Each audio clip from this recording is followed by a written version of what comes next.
किसके बारे में जान रहे हैं हम लोग अभी? सूरदास के बारे में। इनका जन्म कब हुआ था? 1478 में। ऐसा अनुमान लगाया जाता है। क्या लगाया जाता है? अनुमान लगाया जाता है, क्योंकि उस समय ना लिखित पद्धति बहुत ही कमजोर थी। क्या थी? कमजोर थी, यानी कि लिखने की जो व्यवस्थाएं थी उतनी मजबूत नहीं थी किसी का जन्म भी लिख करके रखा जाए।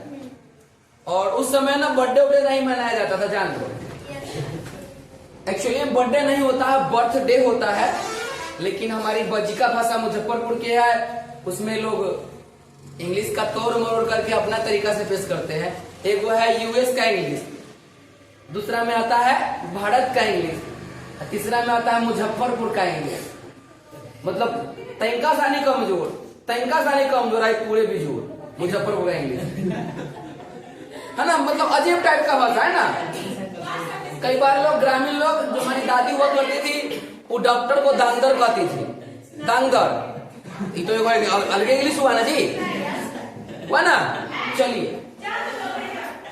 इनको अनुमान लगाया जाता है कि इनका जन्म कब हुआ था? 1478 में। किनका? सूरदास का।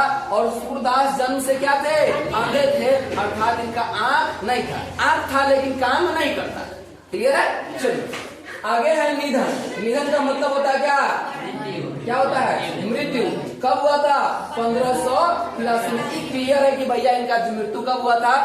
1583 में। जन्म के बारे में जानकारी क्यों नहीं? क्योंकि महान बने तो महान हो, कोई जन्म से महान तो होता नहीं है। हम हो या कोई भी हो, कोई भी व्यक्ति दुनिया में जन्म से महान नहीं होता है। अगर पहले जानकारी रहे कि व्यक्ति महान जन्म लेने वाला है, उसका बहुत कुछ लिख कर रखा जाए, उसकी तो फिर एक एक पल की खबर लिखी जाए, कितना बच्चे, कितना मिनट, कितना सेकंड पे, है कि नहीं है। लेकिन इसकी कोई गारंटी नहीं है कि फ्यूचर में जाकर के सचिन तेंदुलकर बन जाएगा और आजकल जाकर के कोई क्या बन जाएगा? नरेंद्र दास मोदी बन जाएगा। उनके माँ बाप को भी नहीं मालूम था क्या कि क्या बन जाएगा। कोई नहीं जानता था कि अगले, और जिसका दुनिया में इतना बड़ा नाम हो, कोई जानता था? नहीं जानता। वैसे ही कौन थे हमारे? सूरदास। किसी को इस बात की खबर ही नहीं थी।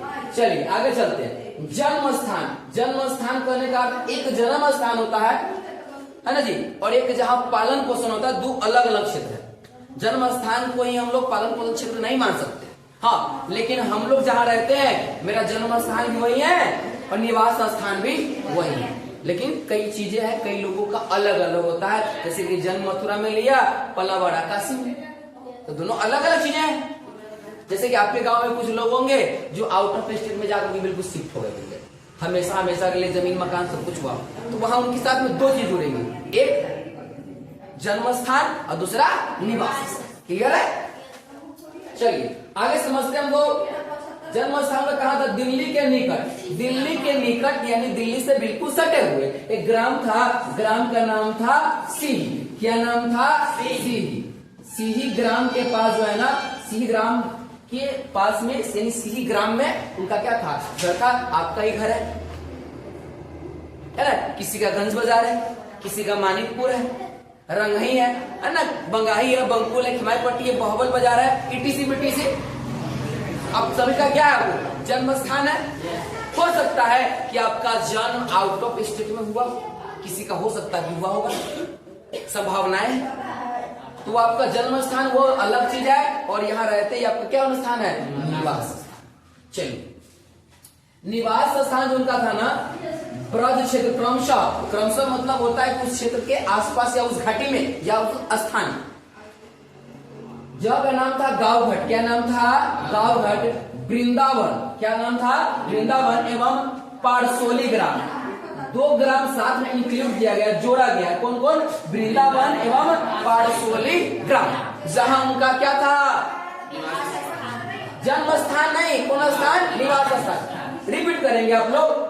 जन्म स्थान सीही, दिल्ली के निकट सीही, और निवास स्थान ब्रज क्षेत्र, यानी कि कहा? गांव घाट, वृंदावन एवं गांव घाट। कहने का अर्थ है कि मैं अगर इंट्रोडक्शन कहीं दूं, क्या बोलता हूं? मीनापुर तो लोग किसके बारे में जान रहे? पहले मीनापुर के बारे में, फिर मुस्तफागंज बोलते हैं, फिर बोलते हैं छत्रपति बोलते हैं ना जी। तो वैसे ही इसको मेंशन किया गया कि इसको ब्रज क्षेत्र को और किसको गांव घाट को फिर क्या जोड़ा गया है, वृंदावन एवं पार्श्वदी ग्राम। क्लियर है? चलिए आगे समझते हैं शिक्षा। शिक्षा मतलब एजुकेशन। एजुकेशन उनका तो शिक्षा हुआ कहां होगा, अब कैसे हुआ? भाई साहब दुनिया में सेल्फ जो हमारा स्टडी है ना, उससे बड़ा कुछ है नहीं है। सेल्फ स्टडी में बहुत मायने रखता है। और सेल्फ स्टडी का सबसे बड़ा एग्जांपल कौन पढ़ने जा रहे हैं हम लोग अभी? सूरदास। सेल्फ स्टडी करके और इतना बड़ा भी कोई महान बन सकता है। और अभी कौन शताब्दी में, यानी 1400 मोटा मोटी कितना 78 की घटना में, और उन सालों के बीच में इन दोनों चीजों के बीच में कोई इतना बड़ा महान बन सकता है, खाली क्या करके? सेल्फ स्टडी करके। लिखा हुआ है बुक में आपके, कहता है कि स्वाध्याय ज्ञान अर्जन अपने आप। आंख से अंधे होने के बावजूद इतना कुछ कर लेना अपने आप में। और यहाँ तो लोगों का दो हाथ सलामत है, दोनों आंख सलामत है, कान सलामत है, शरीर का ऑल ओवर पार्ट्स क्लियर है, फिर भी कहता है भगवान हमको क्या दिया? जिगरा दे ले हम करना जाओ पूजा को, बोलता है ना जी। भगवान आपको जो स्वस्थ शरीर दिया है ना, उससे बड़ा कुछ हो नहीं सकता है। मनुष्य का सबसे बड़ा धन क्या मालूम? उसका शरीर है। पूछो उस पे जा करके जिसका वो पैर नहीं, कैसे जीता है वो कहता होगा रात में कि ये भगवान 2 रोटी कम देते, बाकी पैर मेरा सही रहना चाहिए था। पूछो उस व्यक्ति से जाकर के जिसका एक आंख काम नहीं करता है, जिसका दोनों आंख काम नहीं करता है, भगवान को कहता होगा रात में अरबों रुपया होगा, उसके बाद फिर कहता होगा कि मुझसे सारी संपत्ति क्या कर लो, छीन लो, लेकिन मेरी दोनों आंखें जो कान से नहीं सुनाई देता होगा, वो बेचारा को डीजे क्या है उसके लिए? जिसको कान से बिल्कुल सुनाई नहीं दे उसके लिए डीजे क्या है? हनी सिंह क्या है उसके लिए? वो सब गाना कर रहा है, बस वो सुन बस देख सकता है नहीं? जो बोल नहीं सकता है, जिसके मुंह से आवाजें नहीं निकलती है कि नहीं है, उसके लिए दुनिया में भाषा क्या है? इंग्लिश क्या है और हिंदी भोजपुरी क्या है? बेचारा चाह के गाली भी किसी को नहीं दे सकता है कि नहीं? फिर कभी नहीं बोलना चाहिए कि भगवान ने हमको क्या दिया, भगवान ने हमको क्या। चलिए आगे कहते हैं कि स्वाध्याय द्वारा ज्ञान अर्जन, उन्होंने खुद अपना ज्ञान अर्जन किया अपनी स्टडी से। आगे काव्य रचना एवं संगीत विषाद ज्ञान एवं अभ्यास विशाल लोक ज्ञान। उनको केवल कविता विद में ही ज्ञान नहीं था, अच्छे संगीतकार भी थे। आपको यहाँ दिखने को मिल जाएगा, दिख रहा है आपको है ना जी? छाल है बजाने के लिए। और क्या दिख रहा है आपको यहाँ से यहाँ तक? ये पार्ट्स गिटार का है या फिर इसको वीणा, ये चीज आपको दिख रही है ना? ये बजाया करते थे खुद, यानी कि अच्छे संगीतकार भी थे। कौन? है ना जी? आंख न होने के बावजूद इतने बड़े संगीतकार भी थे। विशाल का मतलब होता है विशाल लोक ज्ञान, मतलब विशाल मतलब तंका सानी ज्ञान नहीं, उस क्षेत्र में बहुत सारा ज्ञान था उनके पास, विशाल ज्ञान था उनके पास संगीतमय दुनिया में, है ना जी? आगे समझते हैं अभिरुचि क्या होता है। अभिरुचि पर्यटन, सत्संग, कृष्ण भक्ति एवं वैराग्य। पर्यटन का मतलब समझते हैं आप? उनको ना वैसा क्षेत्र विशेष जहां पे प्रकृति सौंदर्य अच्छा हो, प्रकृति खूबसूरत हो, वहां पे उनको जाने का इच्छा हुआ और वह जाया भी करते थे अपने समय अनुसार। क्लियर है? या फिर वैसे जगह को चयन करते थे रहने के लिए जहां प्राकृतिक वातावरण क्या हो, बिल्कुल स्वस्थ हो। आगे है सत्संग। सत्संग का मतलब समझते हैं? सत्संग का मतलब होता है किसी भी भगवान की भक्ति में लीन होकर के कुछ लोगों के साथ चर्चाएं करनी। जैसे कि ग्राम में भी चल रहा है एक चीज, मालूम है क्या? शिव चर्चा। कौन चर्चा? शिव चर्चा। हाँ, शिव चर्चा चलता है। अब इसको लोग देखा अलग अलग टाइप से अब करने लगा है। भगवान का एक्चुअल जो भक्ति होता है ना, वो बैठ करके उसमें लीन होने को कहते हैं। आपको गाना याद है तो भी, ना याद है तो भी, अब बस उसमें लीन हो गए, भगवान की भक्ति क्लियर।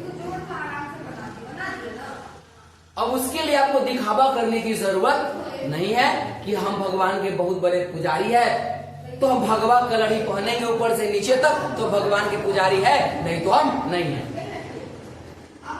मुरेठा बांध लेने से जब येलो वाला भगवान के पुजारी नहीं हो जाएंगे।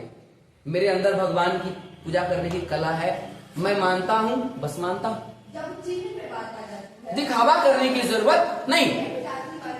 जैसे कि मान के चलिए अभी लोग जाता है लड़का सब, कौन बम मालूम है?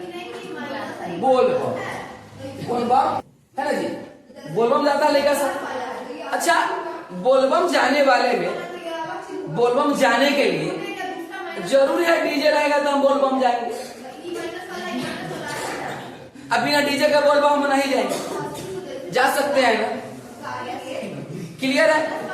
उसमें से कितना लड़का तुम इंटरव्यू कभी लेकर के देखना, जो बोलबम लड़का सब जाता है ना, उसमें से इंटरव्यू लिया जाए ना, अगर सही दिल से पूछो कि तो अपने माँ को प्रणाम करके उठे हो, घर से चले हो, तो बोलेगा जा, भूल गए।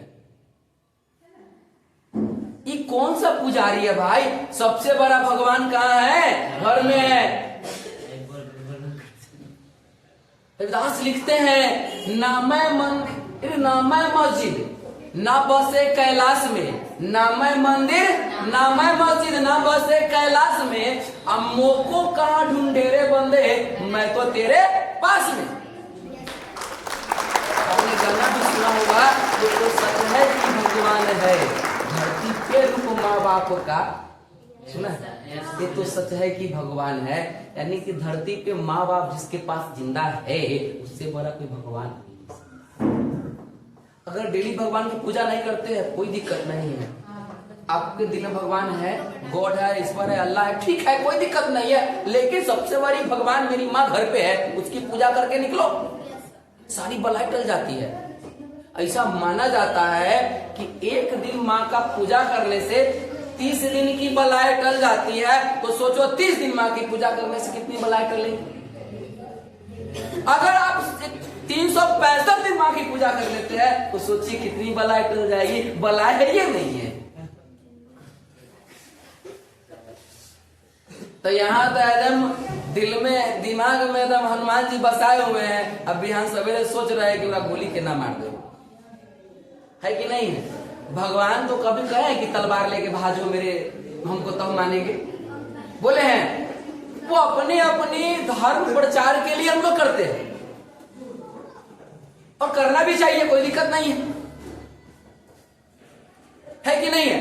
अब सुबह जुलूस में हमको देखिएगा, मान के चलिए सुबह हमको जुलूस में देखिए आप, हम भगवा पूरा धारण किए हुए थे, करना चाहिए, अपने धर्म के प्रति करना चाहिए, हर एक इंसान को होना चाहिए अपने धर्म के प्रति। हमको देखिए आप मोटरसाइकिल में बैठे थे, तलवार लिए थे, जय श्री राम का नारा था मेरे हाथ में, क्लियर है? भगवान के देखिए बड़ा पुजारी है सर, इनसे बड़ा कोई पुजारी नहीं, रोड पे पूरा मौसम में है। कल हुआ 24 घंटा बाद बगल में ऑर्केस्ट्रा आया, ऑर्केस्ट्रा किया खुद पंचोबा कर लिया, पंचोबा बड़ा तेज हो गया है, सब अच्छा खुदरा कराने का ओखरे से, है ना जी? पंचोया खुदरा करा लेता है सब, बड़ा तेज हो गया है सब, पंचोया नहीं नवराएगा, और खुदरा करा लेगा 10 टकिया, और जाए लड़की के दे पर ऐसे ऐसे खर्चे में रोज कर छू, गाना बजाता है, बोलो चल का खर्चा हम रोज करते हैं।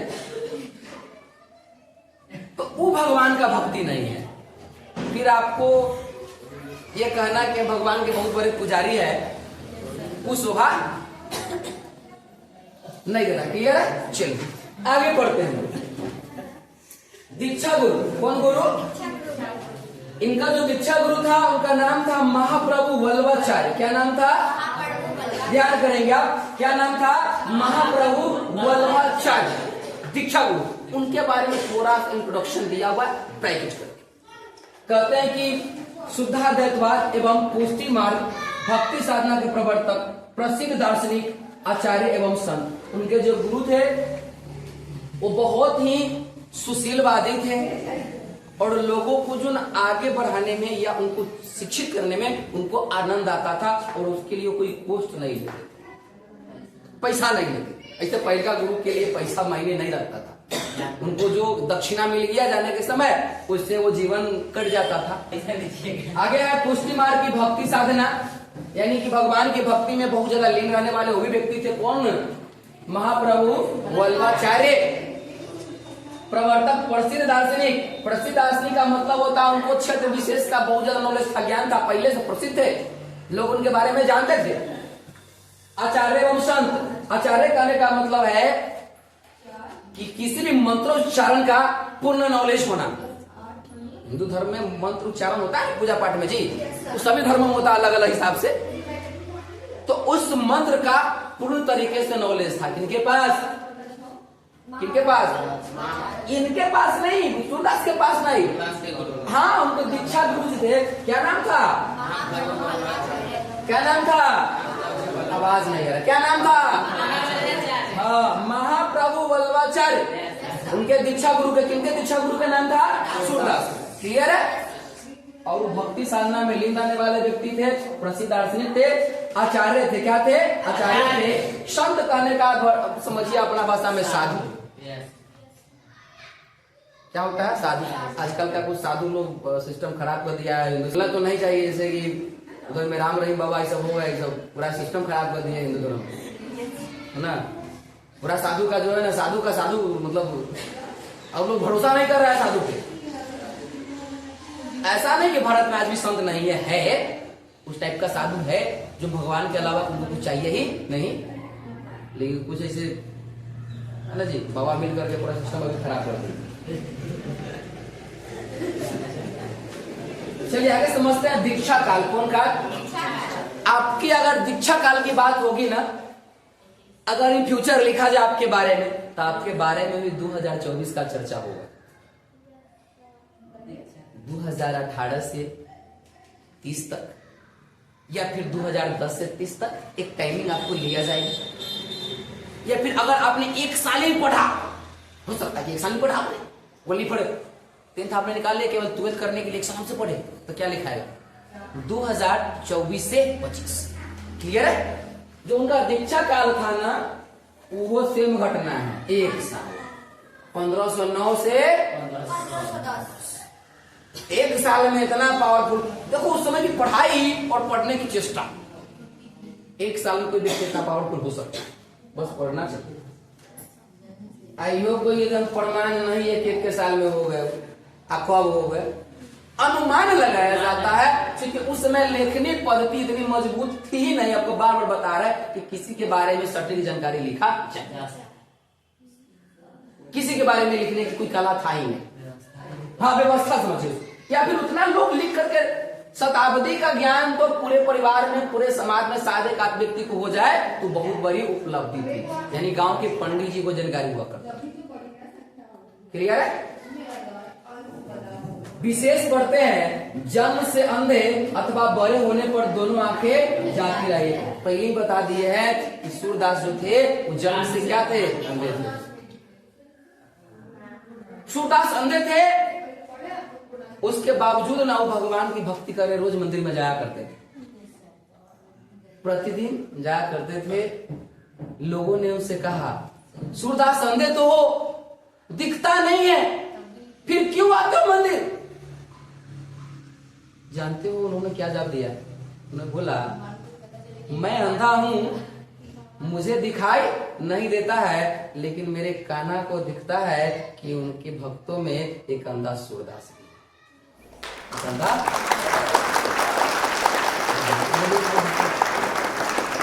ऐसी भक्ति होनी। मृदल, विनम्र, निर्विमानी, भावुक और अंतर्मुखी स्वभाव के विरक्त महात्मा।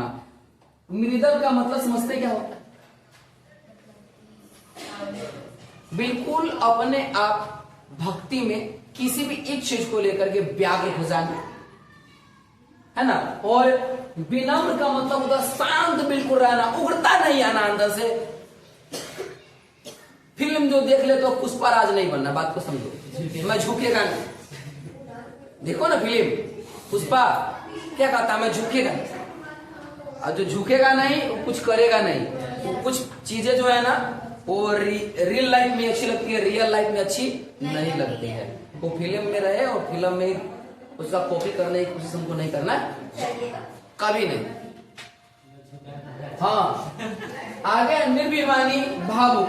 या निर्विवानी का मतलब होता है कि मतलब दूसरे को जो दुख होता है ना, भावुक निर्विवानी यानी कि दूसरे को दुख करके अपना दुख समझना, दूसरे को दुख को देख करके अपना दुख समझना। ऐसा नहीं है कि पड़ोस के घर में आदमी मर गया है, आने का बर्थडे बनाने के लिए डीजे लाए। लोग कह भी देता है कई बार मॉडल है हमारा की मतलब, ये गलत चीजें हैं, ऐसा नहीं होना चाहिए। अगर ऐसा होता है तो फिर हम में और जानवर में फर्क है क्या? कहता है जस करनी तस भरनी, आज उसके घर में मरा है और प्रकृति का लिखित और प्रमाणित एक नियम है, जो आया है सो जाएगा। तो अपनी तैयारी भी करके रखो कि हम मरेगा तो डीजे बजाएगा। और आजकल जो पृथ्वी में कलयुग चल रहा है ना, इस कलयुग में वो लोग बड़ा खतरनाक नियम रखले है, बदला तो ले के रहो भाई। लोग सब कुछ भूल जाता है, बदला तो हम ले के रहो। बदला लेने की कला आज भारत में, खास करके अपने बिहार में बहुत ज्यादा है। बदला लोग नहीं छोड़ता, उसका था वो किया, आप उससे आगे निकल जाइए, उससे बदला क्या होगा? पढ़े लिखे लोग बदला नहीं लेते हैं, बदल जाते हैं। जो सही में शिक्षित लोग हैं वो कभी बदला नहीं लेते हैं, बदल जाते हैं। बात को समझिएगा, बदला नहीं लेना, क्या कर जाना है? क्या करना है? बदल जाना, बदला नहीं लेना। अंतर्मुखी स्वभाव विराट महात्मा, और जिसके शब्द में क्या जुड़ जाए? महात्मा, उससे बड़ा कोई नहीं होता है।